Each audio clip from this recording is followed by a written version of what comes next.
Ouvrez la douceur naturelle des produits Bébé Production. Bébé Production est fabriqué à base des produits 100% naturels. Thé bien-être, thé relaxant, thé gingembre clou de girofle, thé quinqueliba citronnelle, farine d'égari, tapioca, secret femme et maintenant piment épicé. Bon pour le corps, Bébé Production, c'est le bien-être dans votre vie.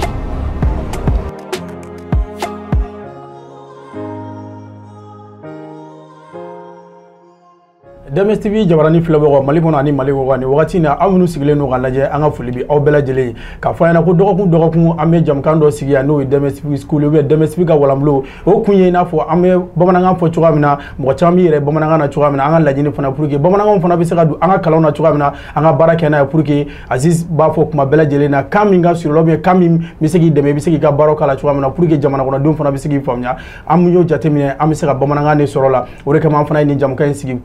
pour que aw bɛ se ka faamuyali k'o la cogoya min na aw minnu bɛ Mali kɔnɔ bien Mali kɔfɛ aw bɛ se k'o sɔrɔ cogoya min na a kana ɲinɛ an b'a sɔrɔ an ka bɔlɔlɔsiraw fana sanfɛ Facebook YouTube n'a y'a tapé DMS TV dɔrɔn a b'an ka jamukanw bɛɛ lajɛlen sɔrɔ k'a fɔ an ɲɛna an y'a fɔ cogoya min na dɔgɔkun an n'a Aziz de bɛ ɲɔgɔn sɔrɔ yan an bɛ bakuruba dɔ ta ou bien an bɛ babu dɔ ta pour que an bɛ se k'o walawala cogoya min na aw bɛ se k'o faamuya cogoya min na bi alhamdulillah an bɛ se k'a fɔ a sera plateau sanfɛ tuguni an bɛna bakuruba dɔ ta k'o ɲɛfɔ a ɲɛna aw bɛ se k'o faamuya cogoya min na a y'aw sɔgɔlen to DMS TV la kuma bɛɛ lajɛlen na aw tɛ fɔ aw jigikɔrɔ ne tɔgɔ Abubakar Sidiki Jara Aziz i nu la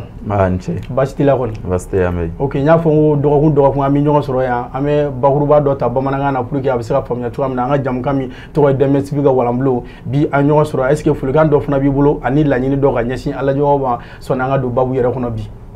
an bɛ bɛɛ lajɛlen fɔ sabula tulo de bɛ nafa di kuma ma n'i y'a mɛn kuma tulo kunnandiw de b'an lamɛn an tun y'a fɔ mɔgɔ ye n k'u ka to ka ja ninnu cari u k'u abonné DMS TV la donc an b'olu mo ninnu fɔ français la walasa mɔgɔw k'a dɔn min ninnu ko don sabula walikan tɛ bali ka bila o tɛ voilà mɔgɔ minnu bɛ u ka den minnu bɛ classe minnu na n'u bɛnna niveau minnu ma u bɛ se k'olu ta k'u yira u ka denw na u b'a faamuya bamanankan na siɲɛ kelen o y'an ka ta ye kalan kun ye faamuyali dɔrɔn de kuma yɛrɛ fɔ kun y'a ka faamu de voilà ok n y'o fɔ cogoya min na n ko bi an bɛna bakuruba dɔ ta donc an bɛna an da mɔgɔ la u ka se ka faamuyali k'o la cogoya min na an ye jamukan in fana kɛ matière fɛn o fɛn bɛ yan a bɛɛ bɛ se ka kalan bamanankan na i n'a fɔ don caman an ye caman kɛ ka tɛmɛ don n'a natɔ la an bɛ caman fana kan bi bakuruba dɔ fana bɛ yen i bɛ n'i da mɔgɔ la pour que u bɛ se ka walawalali bɛ se ka faamuya o la cogoya min na yɔrɔ n y'a f'i ye ka tɛmɛ n ko n'an bɛna baara kɛ n'an ka kan ye n ko matière tɔgɔw an b'olu tɔgɔw to yen fɔlɔ an bɛ se ka matière tɔgɔ to yen awɔ i n'a fɔ n'an bɛna physique kɛ an bɛ physique to physique la ka chimie tɔgɔ to chimie na ka bio to bio la ka poids to poids la misali la mais an b'a kɔrɔ fɔ a bɛ daminɛ ten de n t'a dɔn n'an bɛ ɲɔgɔn faamu voilà donc bi an bɛna physique de kɛ classe 8 wali san 8 na ka taa fo san 9 na tɛ 8e 9e u ka san daminɛ leçon fɔlɔ n'a bɛ fɔ o ma ko walanda fɔlɔ o ye poids bon u b'a fɔ ko poids d'un corps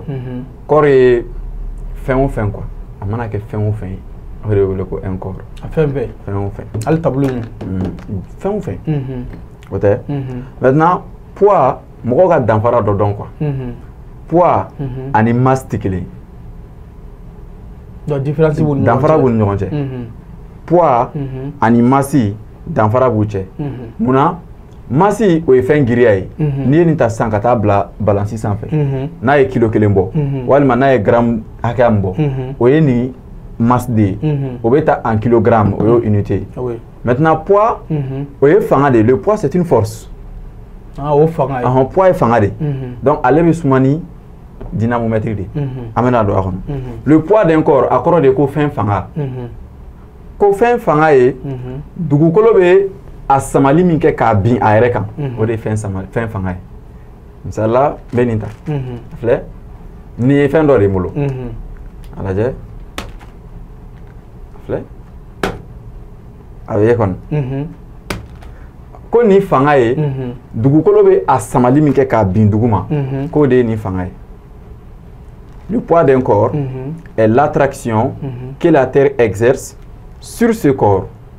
Donc, dugukolo b'a samali min kɛ k'a bin o de ye nin fɛn in fanga ye o de ye nin fɛn in poids ye poids bɛ faamuya donc ko fɛn fanga ou bien le poids d'un corps k'o ye dugukolo bɛ samali min kɛ fɛn kan k'a bin a yɛrɛ kan définition banna fɛn fanga ye dugukolo b'a samali min kɛ k'a bin a yɛrɛ kan fɛn fanga ye dugukolo b'a samali min kɛ k'a bin a yɛrɛ kan le poids d'un corps. Le poids d'un corps est l'attraction que la terre exerce sur ce corps. Le poids d'un corps est l'attraction. Denmisɛnninw bɛ nin de durusi su kɔnɔ. Oui. Fɛn fanga ye dugukolo b'a samali min kɛ k'a bin a yɛrɛ kan fɛn fanga ye dugukolo b'a samali min kɛ k'a bin a yɛrɛ kan. A bɛ i n'a fɔ n'i ye lemuru ni mangoro mɔnna. Ni fiɲɛ cira dɔrɔn ni mangoro tigɛra ka bɔ a fɛn nin na kalanni na dɔrɔn. A kalanni na a bɛna bin duguma. Pam a bɛ bin. Donc dugukolo b'a samali min kɛ k'a bin k'o de bɛ wele ko a fanga. Mɔgɔ min ye o miirina sɔrɔ o tigi tɔgɔ de ye ko Newton. Voilà.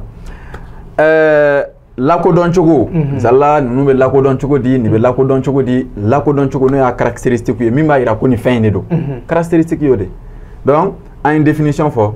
ko fɛn fanga ye dugukolo bɛ samali min k'a kan k'a bin a yɛrɛ kan o ye fɛn fanga ye a lakodɔn cogo n'a fɔ ko caractéristique du poids d'un corps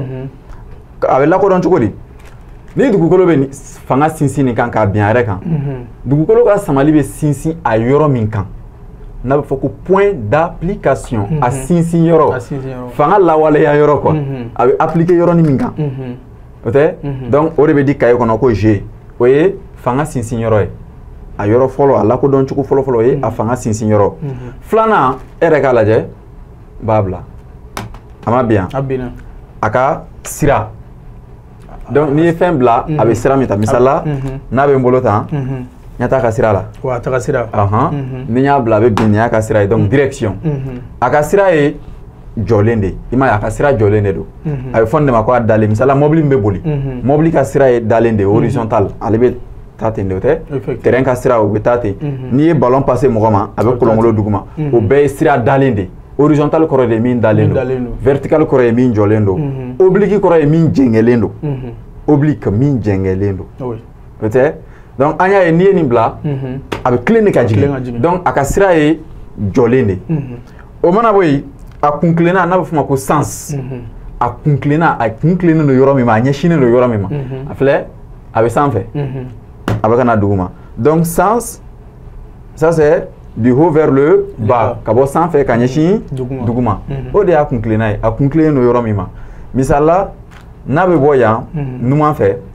ka taa kini fɛ an b'a fɔ k'a kun tilenna ye kini numan ka taa kini ka bɔ numan fɛ ka taa kini fɛ n'a bɛ bɔ yan dɔ de ka na a bɛ bɔ kini fɛ ka taa numan fɛ o de y'a ka sens ye parce que sens ni direction danfara fana b'u cɛ dɛ sira ni kun tilenna danfara b'u cɛ misali la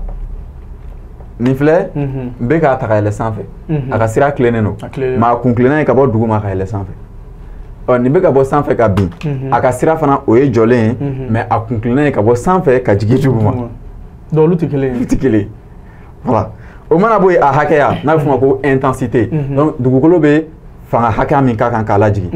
o bɛ suma ni fɛn minɛ min ye a bɛ fɔ o ma ko dynamomètre français y'a ta ten dynamomètre anglais b'a wele ten latin b'a wele ten walasa dɔrɔn a ka faamu parce que science bɛnkan caman bɛ yen olu ye diɲɛ bɛɛ ta de kɔ olu la 9e na a bɛ kalan kun ko ka science walankata l'internationalisation de la science k'a forobaya ni e ni e nin fɛn yira yan nɔ an b'a ta ka e ɲɔgɔnna scientifique min bɛ Mopti an b'a gafe ci o ma min bɛ Allemagne an b'a gafe ci o ma aw bɛɛ bɛ domaine kelen na o b'a lajɛ Jara i ye min fɔ nin b'a la mais n'an tun y'a kɛ tan est-ce que a tun tɛ ɲɛ i bɛ taa sɔrɔ o yɔrɔ ma bɛn e ma e b'a ye cogo in dɔn fɔlɔ ne ye cogo fɔlɔ min ci a tigi b'a ye n'o ye cogo fɔlɔ min ci o ka ɲi mais a tigi fana ye yɛlɛma min fɔ a la ni e ma sɔn o ma ale b'o yɛlɛma don e ta la o y'ale kelen kɛ ka hakilina révolutionner Albert Einstein y'o kɛ mɔgɔ scientifique clan bɛɛ ka formule la a ye fili bɔ a bɛɛ ka formule la fo Maxwell donc a ma se ka fili b'o la a y'a yira ko ale a sɔnniba de don Maxwell ko Maxwell de ka formule bɛ se ka diɲɛ yɛlɛmafɛnw ni jimafɛnw ɲɛfɔ ka ɲɛ kosɛbɛ a sɔnn'o ye kosɛbɛ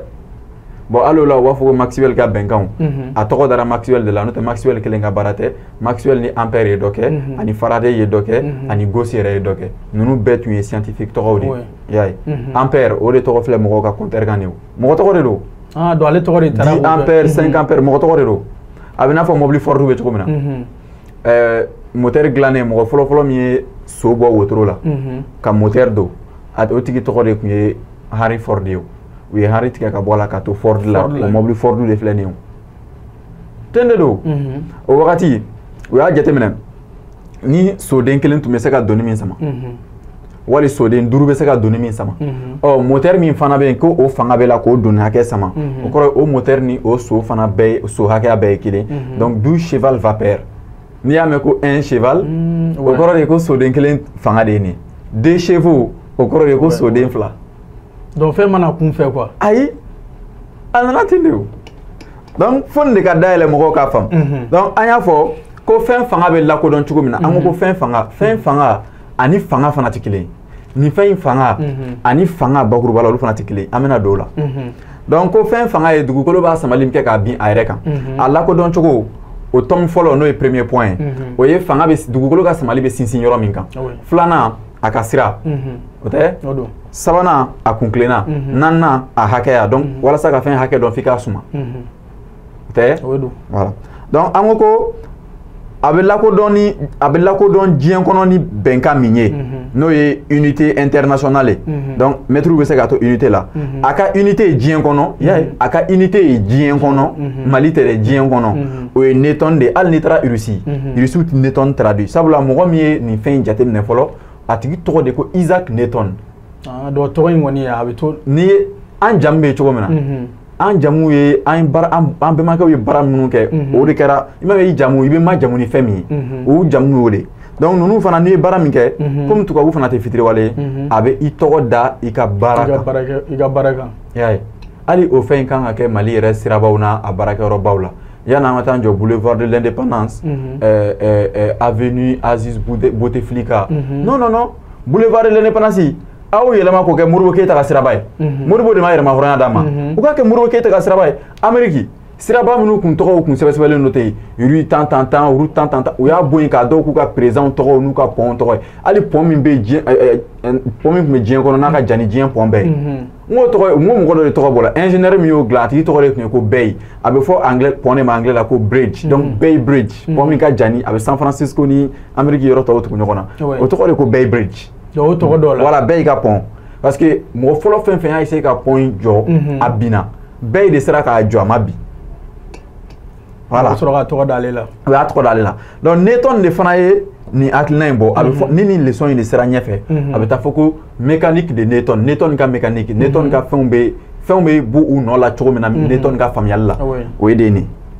i y'a ye donc a unité diɲɛ kɔnɔ o ye Newton ye fanga fɛn fɛn bɛ diɲɛ kɔnɔ unité bini fɛn fanga o fanga bɛ kɛ ka fɛnw sama o a bɛɛ bɛ lakodɔn ni Newton de diɲɛ kɔnɔ Angleterre Newton kelen do France Newton do Côte d'Ivoire Newton do Chine Newton do Japon Newton do donc an de bɛna Newton falen yan non ma to non a y'o to Newton na gɛlɛya foyi t'o la o mɔgɔ tɔgɔ de o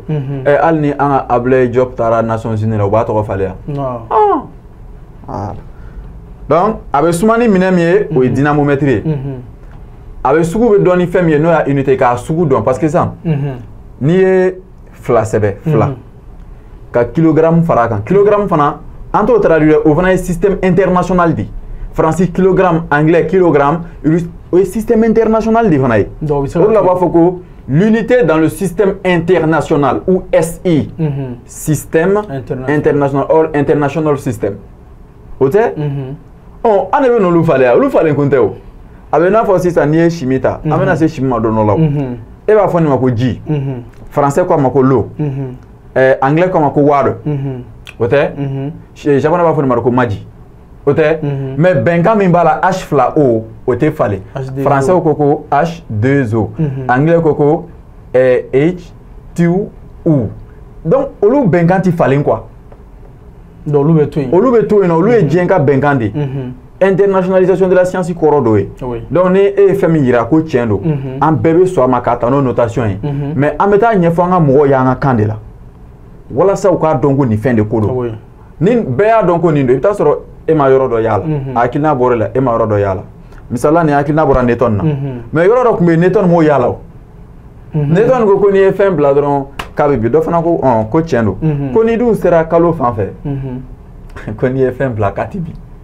n'i sera yɔrɔ jumɛn kalo fan fɛ n'i ye nin bila or ni ne ye nin bila sisan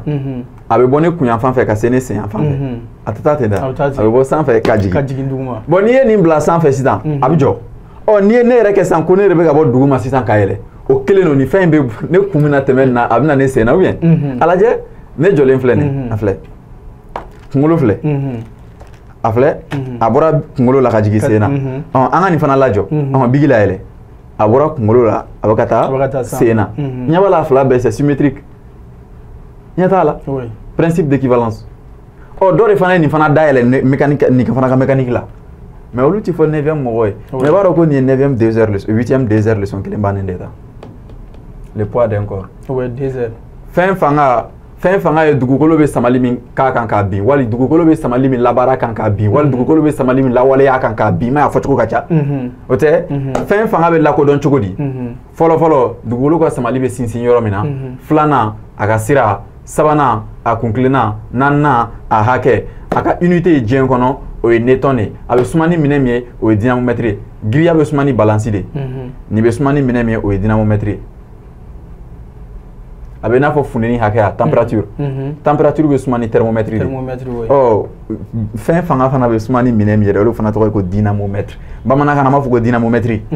a bɛ n'a fɔ n'i ye mathématique ta Indonésie ka kan na Indonésie b'a fɔ ko mathématique olu t'a fɔ ko mathématique u b'a fɔ de mathématique français b'a fɔ ko mathématique anglais b'a fɔ ko mathematics français b'a fɔ ko bank anglais b'a fɔ ko bank français ko banque Rwanda ko bangi i b'a fɔ an b'a fɔ bamanankan na bangi Banque nationale du Rwanda, ça veut dire la Banque nationale du Rwanda. Oui. Yeah. Donc, gɛlɛya foyi t'o la. Ni tun y'o ye. U bɛ yɔrɔ dɔ fana kɔrɔ fɔ mɔgɔw ye. Denmisɛnninw ɲɛna n'u b'a fɔ ma ko vertical. An y'a f'i ye jɔlen, dalen, jɛngɛlen, horizontal, vertical, oblique. Donc vertical ye jɔlen de. Ko jɔlen ye sira ye. Fɛn min bilalen don ka bin a yɛrɛ ma o bɛ sira min ta o de ye jɔlen ye fɛn min bɛ bin a yɛrɛ ma o ka sira talen de bɛ wele ko jɔlen i m'a ye a fɔcogo ka nɔgɔn bamanankan na ka tɛmɛ jɔlen ye jumɛn ye vertical jɔlen fɛn min bilalen don ka bin a yɛrɛ ma o ka sira de bɛ wele ko jɔlen la verticale est la trajectoire suivie par un corps qui tombe en chute libre finish leçon banna an bɛ segin a kan tuguni ala ma 1 heure sɔrɔ fɛn fanga ye dugukolo bɛ samali min k'a kan k'a bin a yɛrɛ kan a bɛ lakodɔn cogo di n'o ye caractéristique ye dugukolo fanga ka sinsin dugukolo ka samali bɛ sinsin yɔrɔ min kan o tɛ fanga sinsin yɔrɔ wali samali sinsin yɔrɔ a ka sira kunkilenna a n'a hakɛ a ka unité diɲɛ kɔnɔ o ye newton ye a bɛ suma ni minɛn min ye o ye dynamomètre ye tilennen n'o ye vertical ye jɔlen n'o ye vertical ye o ye fɛn min bilalen don ka bin a yɛrɛ ma o bɛ sira min ta o de bɛ wele ko jɔlen leçon banna o poids d'un corps bannen pep leçon filanan fanga bon fanga o bɛ bɛn force de ma i m'a ye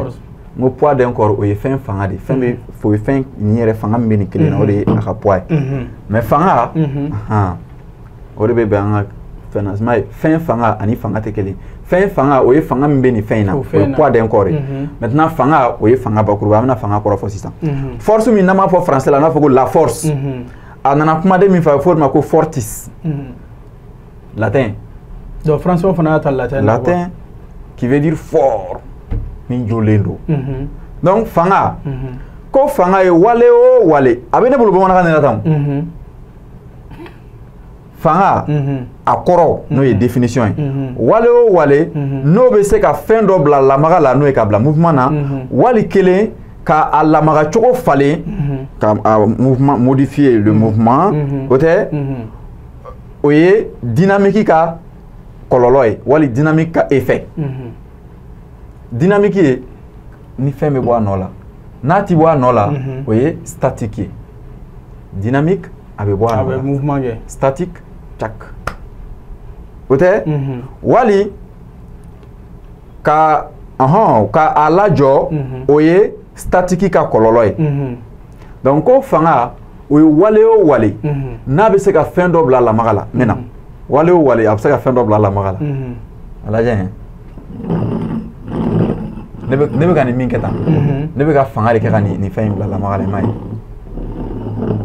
bon n bɛ n'a ta n bɛ wale min kɛ k'a ta dɛ ni ne bɛ wele ko fanga min ma kɔrɔta voilà ne bɛ fanga de kɛ k'a kɔrɔta kumakan t'a kɔrɔta fanga de b'a kɔrɔta jateden fana t'a kɔrɔta fanga de b'a kɔrɔta donc ko fanga ye wale o wale n'a bɛ fɛn dɔ bila lamaga la wali ka fɛn dɔ lamaga cogo falen ala yɛrɛ ɲaga la a bɛ n'a fɔ n'i ye ballon passer mɔgɔ ma ou bien n'i ye centre kɛ oui e bɛ fanga de kɛ ka ballon tan ou bien e bɛ ballon bila lamaga min na ni ne y'a natɔ to dɔrɔn ka a tɛti dɔɔni dɔrɔn k'a taga cogo dɔrɔn falen i b'a ye ne b'a taga cogo dévier dɔɔni dɔrɔn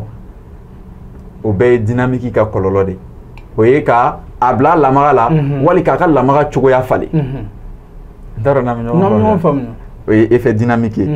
wali k'a minɛ au repos k'a lajɔ k'a lasuma tac a filɛ ni ne nin lajɔ tan ne bɛ i n'a fɔ effet statistique ka jɔyɔrɔ kelen au repos ou à l'équilibre o ye statique ka kɔlɔlɔ ye fanga ni ne kɔrɔ ye ko fanga ko fanga ye wale o wale wale tɛ action de ya wale jugukɛla action jugu kɛbaga tɛ ya une action donc o de la b'a fɔ denmisɛnninw ma ko c'est toute cause ou toute action capable de produire ou de modifier les mouvements d'un corps, voilà, ou de maintenir un corps au repos, ou bien à l'équilibre. Il y a des fois de nous en haut de tradition manana, wale o wale, nous devons faire un mouvement na, kabla mouvement na, on était la marée. Oh, kabla mouvement na, wali kaka mouvement ketchoro fallait. Oye statistique ka effet, oye dynamique ka effet. Wali kele kala joka la sumayate, oye statique ka effet. Fanga fana bɛ lakodɔn cogo di misali la nin filɛ a tɛ min fanga de kɛ k'a bila lamaga la o tɛ yan bon n'i ye nin jɔ tan nin bɛ fanga dɔ de sinsin a ka tabali kan tabali fana b'a kunbɛn ni fanga dɔ ye o ye effet statique de ye nin bɛ fanga min sinsin nin kan nin fana bɛ fanga dɔ kɛ ka a kunbɛn o fanga min bɛ kɛ ka kunbɛn o de ye kunbɛli fanga ye kunbɛli action de voilà ka kunbɛn donc o de bɛ wele ko résistance donc tabali ka résistance bɛ yɛlɛ nin fana ka poids n'an ko ko y'a ka nin yɛrɛ fanga ye o bɛ kɛ jigi ye donc i b'a ye air bɛ yɛlɛ p bɛ jigin physique la n'an nana don 9e ka poids kɔnɔ an bɛ na o la tableau la 8e ta ye nin de o tɛ voilà bon nin filɛ n bɛ fanga de fana kɛ k'a kɔrɔta tɛ n bɛ k'a kɔrɔta o tɛ n bɛ k'a sama o bɛɛ ye fanga ye a bɛ lakodɔn cogo di fanga bɛ sinsin yɔrɔ min na filɛ n ko ne ye fanga sinsin ni yɔrɔ dɔ de kan a sinsin yɔrɔ donc fanga sinsin yɔrɔ kelen a ka sira ko bɛ tali kɛ fanga yɛrɛ bɛ taa la yɔrɔ min na misali la ni ne ye fanga k'a la k'a kɔrɔta a ka sira bɛ kɛ a kɛ cogo di a jɔlen don a tɛ ka yɛlɛ ɔ mɛ n fanga k'a la filɛ n y'a dalen don donc ni ko a ka sira bɛ tali kɛ fanga yɛrɛ kun kilenna in de la fanga bɛ k'a lataa yɔrɔ min na o yɔrɔ la b'a fɔ ko la direction est celui de la force donc a bɛ tali kɛ force de ta la o tɛ a kun kilenna n'o y'a ka sens ye o fana bɛ tali kɛ fanga de la ni ne ye nin bila yan n bɛ n fanga k'a la k'a sama ka bɔ numan fɛ ka taa kini fɛ donc de gauche vers la droite ɔ n bɛ n fanga k'a la k'a sama ka segin n bɛ bɔ droite la ka taa gauche la ɔ n bɛ n fanga kɛ ka kɔrɔta n bɛ bɔ duguma ka yɛlɛ sanfɛ voilà donc o bɛ tali kɛ fanga yɛrɛ kun kilenna de la ani a intensité n'o ye a hakɛ ye voilà o tun ye a lakodɔn cogo ye ale fana bɛ suma ni minɛn min ye o fana tɔgɔ de ko dynamomètre a fila bɛɛ ye kelen ye o de la n y'a f'i ɲɛna fɛn minnu ye kelen olu de bɛ suma ni minɛn cogo kelen ye fɛn fɛn bɛ tali kɛ giriya kan o bɛɛ bɛ suma ni balansi ye jɛgɛ bɛ suma n'a ye hali sogo bɛ suma n'a ye parce que o bɛɛ mago bɛ giriya de la donc fangaw fana bɛ suma ni fɛn min ye o fana fɛn fɛn bɛ suma ni dynamomètre o bɛɛ ye fanga ye fɛn fɛn bɛ suma ni thermomètre ye o bɛɛ bɛ funteni hakɛya de yira fami voilà o faamuyana ale fana ka unité ye a bɛ lakodɔn diɲɛ kɔnɔ ni min ye o fana ye newton kelen ye o la n y'a f'i ye n ko fanga de don o tɛ fanga suguyaw les différentes sortes de forces ou bien les types de forces fanga suguyaw ko fanga ye suguya fila ye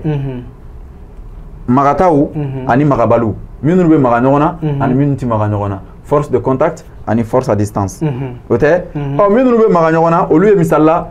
i tɛgɛ de yan e ka ne sama dɔɔni ten voilà i m'a ye e bɛ ka fanga kɛ ka ne sama ne bɛ k'e sama donc i ɲɛ b'a la an fangaw u tugulen don ɲɔgɔn na donc nin ye force de contact ye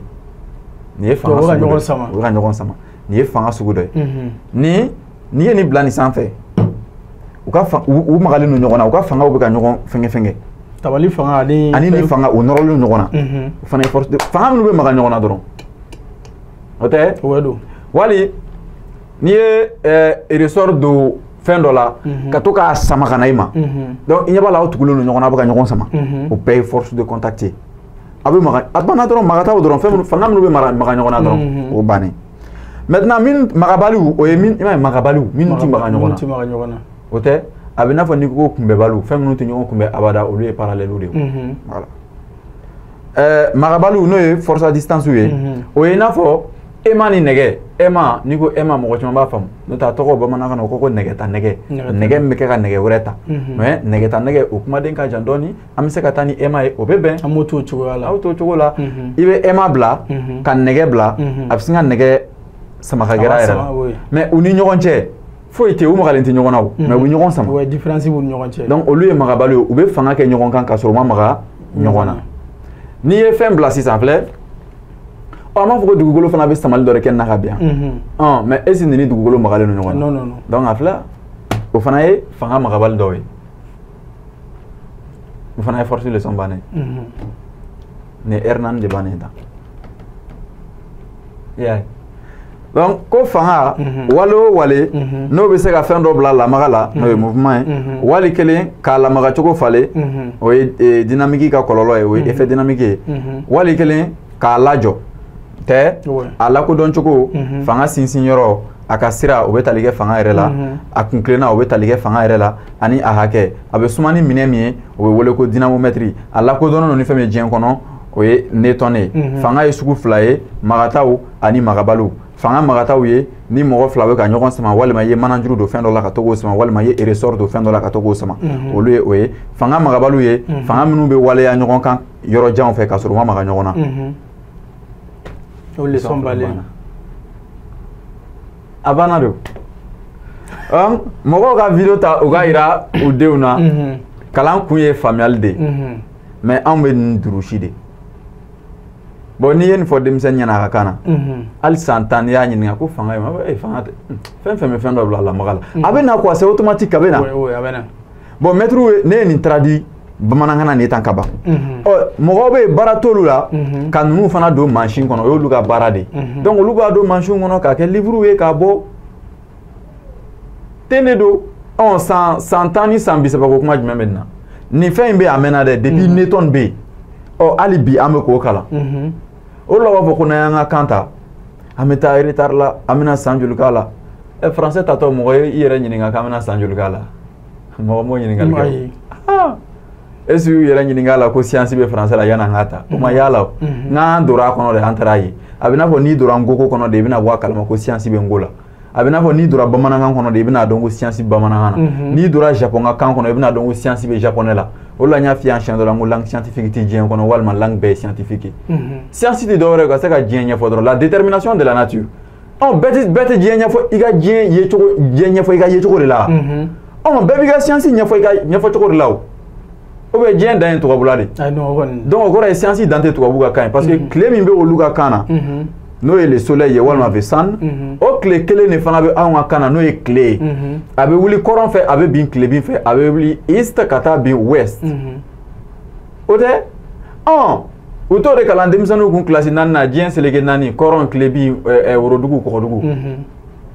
mais an bɛ o durusi de est ce qu'on doit dire le nord ou bien la nord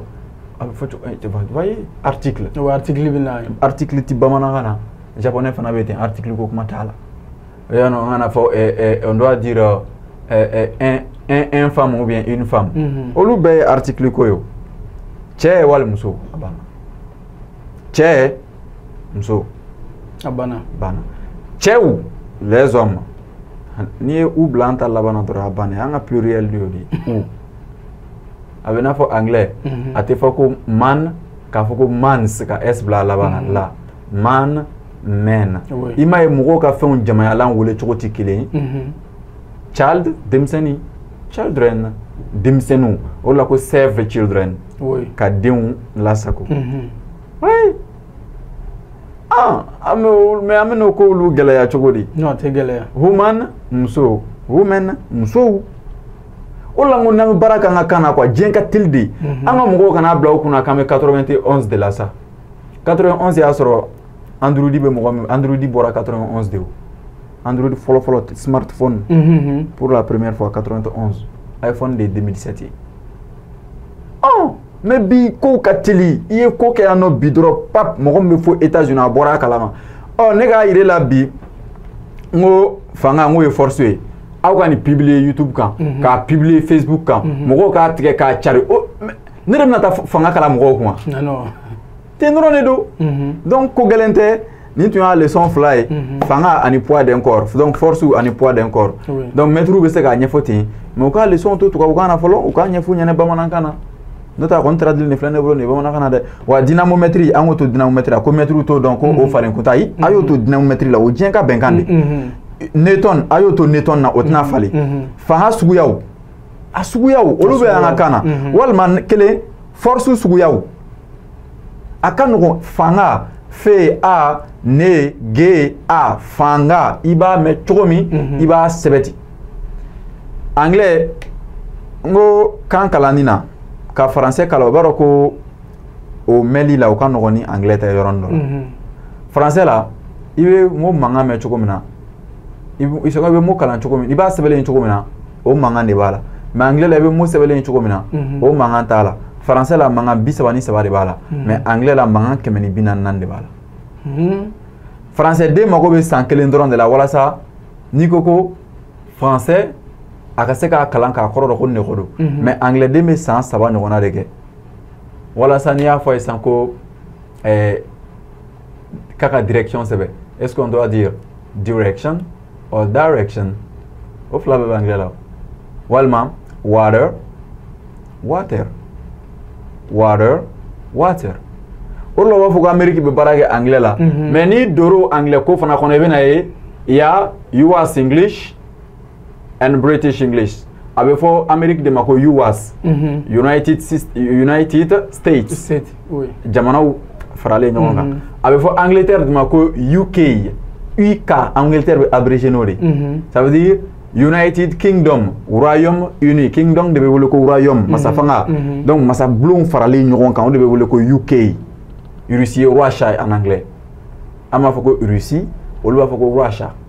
Avena fama foko japonais, mais japonais va foko Nippon, ou ka yoro to de ko Nippon, ou ka jamana to de Nippon, ou ka kan Nippon go. Mo go Japon ou le ko Nippon jin. Ina fa Mali Malika, Francica.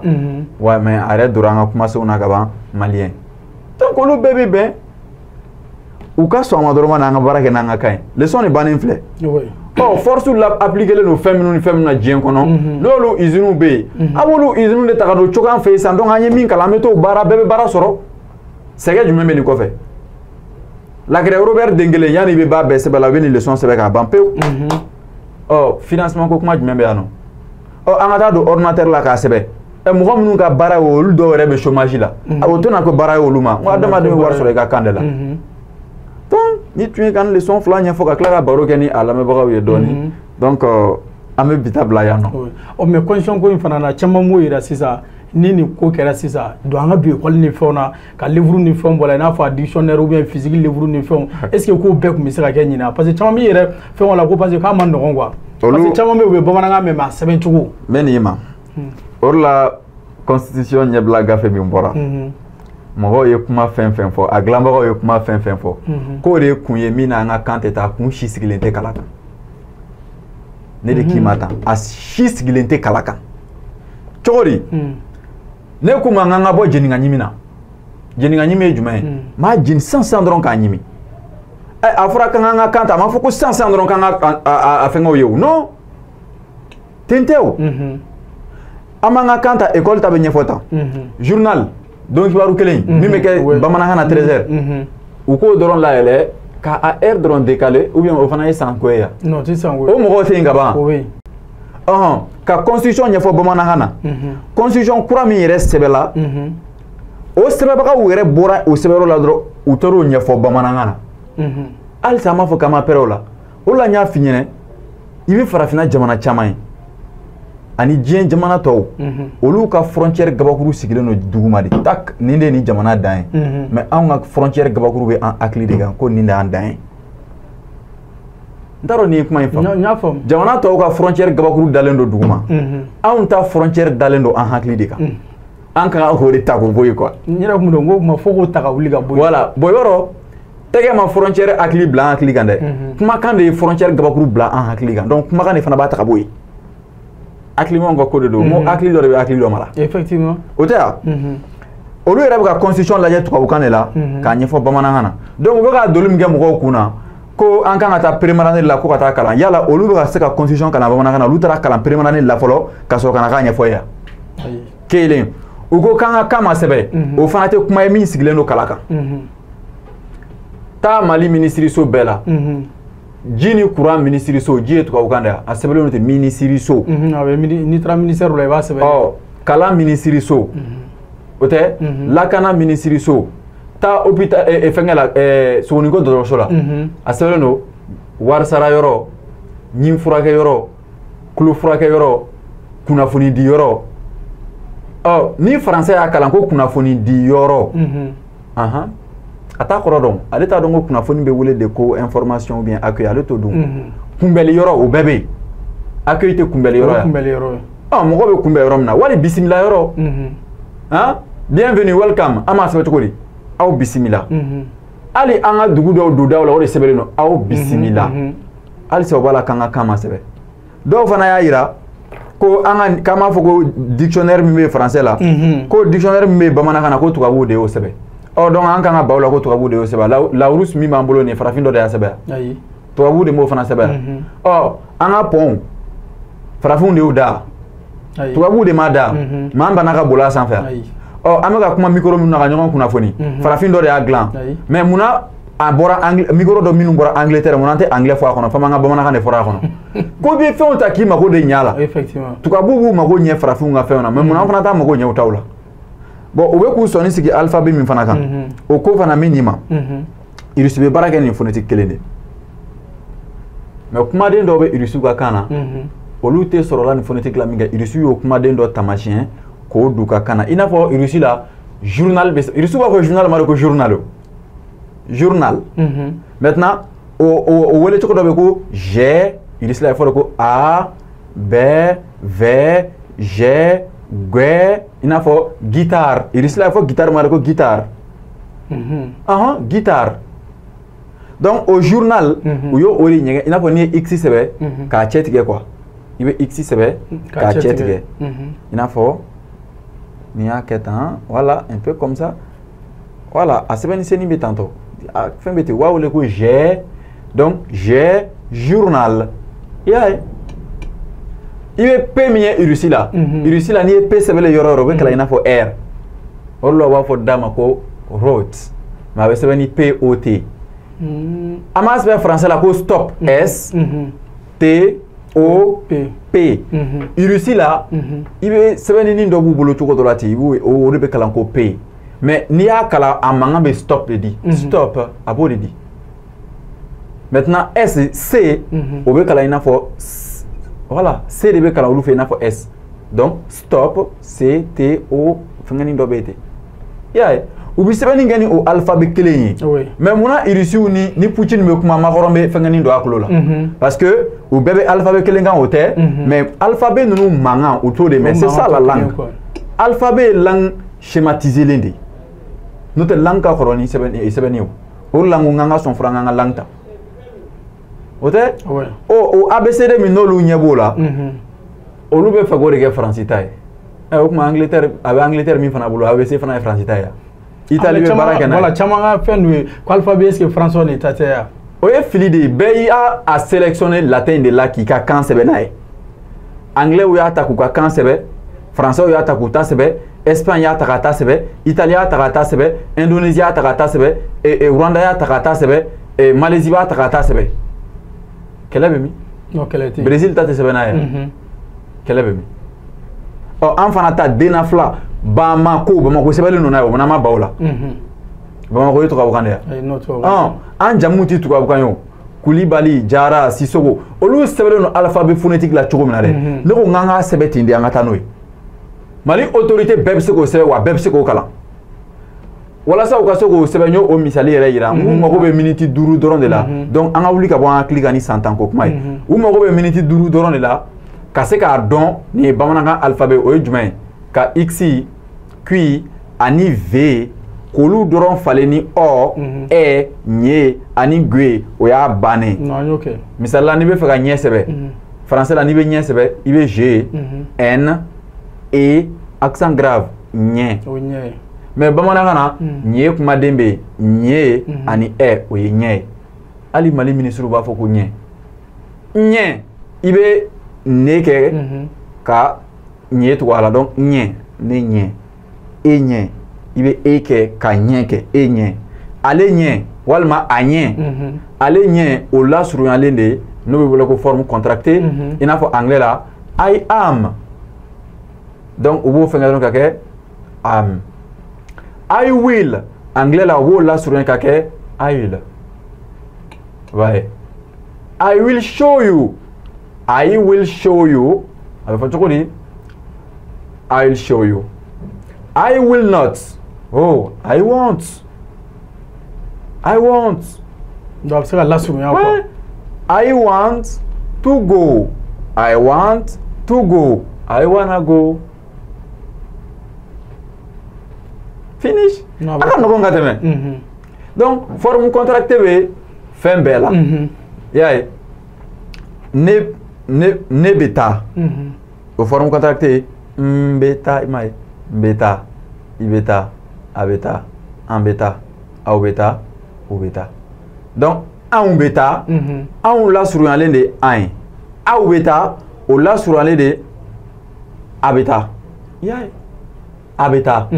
Donc yan'an ka fɔ aw bɛ taa a bɛ kɛ a bɛ taa. Mais a bɛ taa oui a walima i bɛ taa. Y'a ye. Très simple. Mais anglais la e ani u o danfarani tɛ anglais la o. I n'a fɔ tu ani vous o fila bɛɛ bɛ wele anglais la ko you. I, you, he, she, it, we, you and they. Yeah, a fila bɛɛ you ye parce que o y'olu ka culture la o y'olu ka mɔgɔ bonya cogo ye olu tɛ ti fɔ. E m'a ye français la tellement que kalabanci bɛ français kan na il y a vous voyez et tutoyer. Mais nin kɔrɔ. Mais chez les japonais tellement que respect b'u fɛ yen ni u ko sisan ko arigato oui merci mais japonais fanba b'a fɔ de arigato gozaimasu oui avec respect f'u b'u kun b'u k'a fɔ o ye bɛɛ bonya de y'u fɛ yen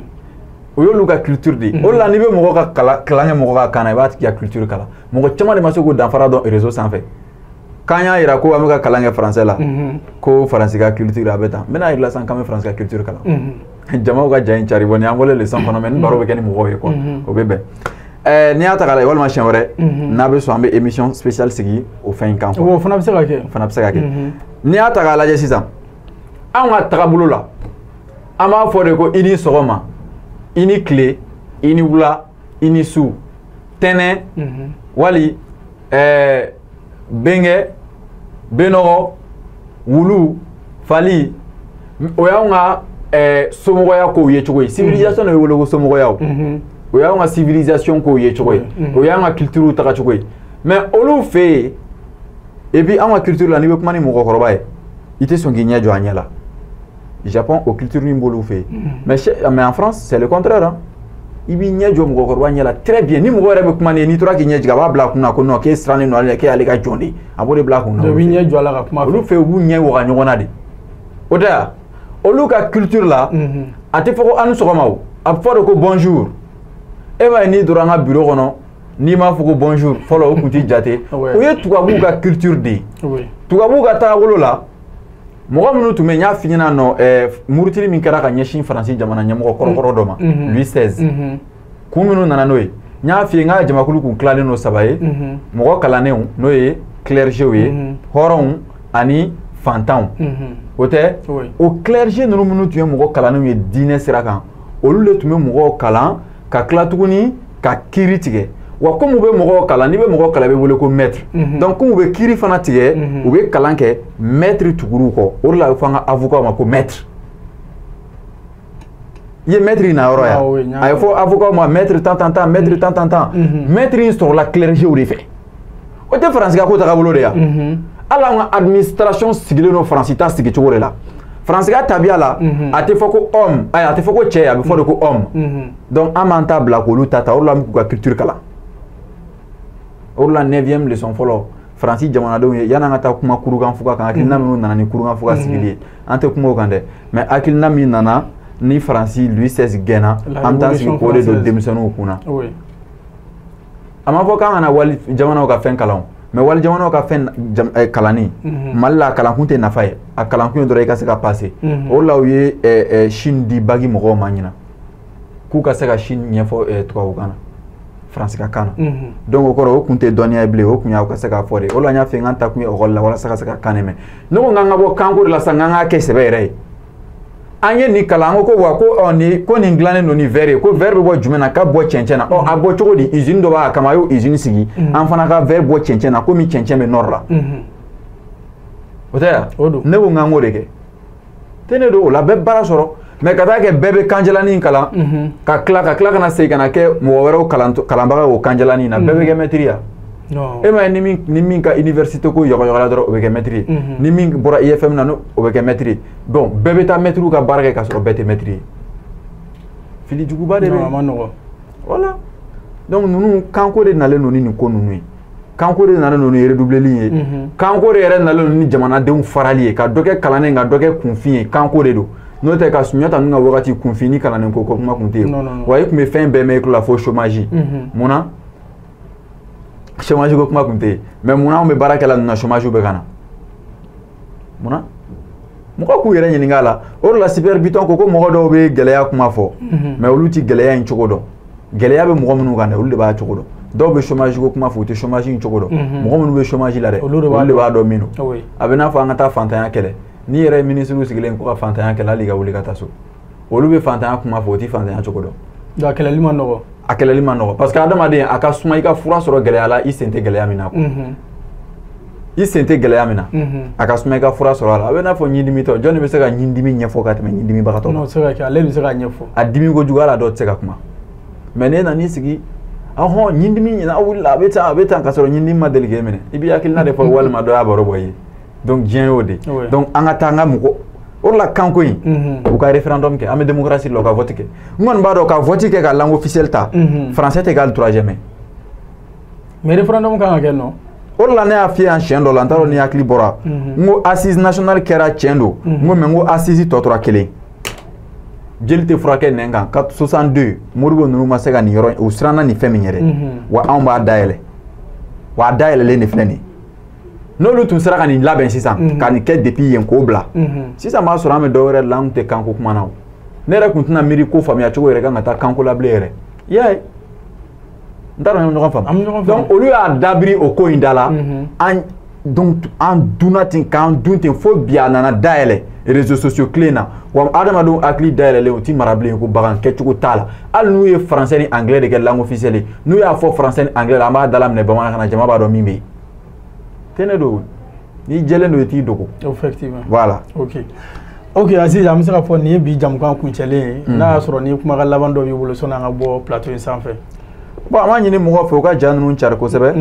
o dorondo mo si kan ibolo jigi ambe bela jelen fo fo c'est na min boyenendo ok do demesibi jabarani flabo ni ne kunya ga bi émission e anya essayer ga leçon fla de ke bi comme anya fo kuma bela jelena do ko ama Aziz wole ga na plateau sans fait amay anga matière ne o yanga kalan minu muke wal sola am so ke bamananga na tuga mina abu sira fam ya tuga mina demesibi fana u jam ko fana ta ani Aziz bi jogo ke nyoko fe do ko abo sura nga bololo soro sans fait na fo Facebook ou YouTube sans fait o kunya plus abem so ko famia tuamina Aziz ira fo tuamina absera jen chari absera télécharger fana absera di demisanuma amega femige absera bela jeli nafa ne ba fala ga mbejien wati wure DMS school lo ben DMS ga wolamlo la aga jabarani mandi sabe no DMS TV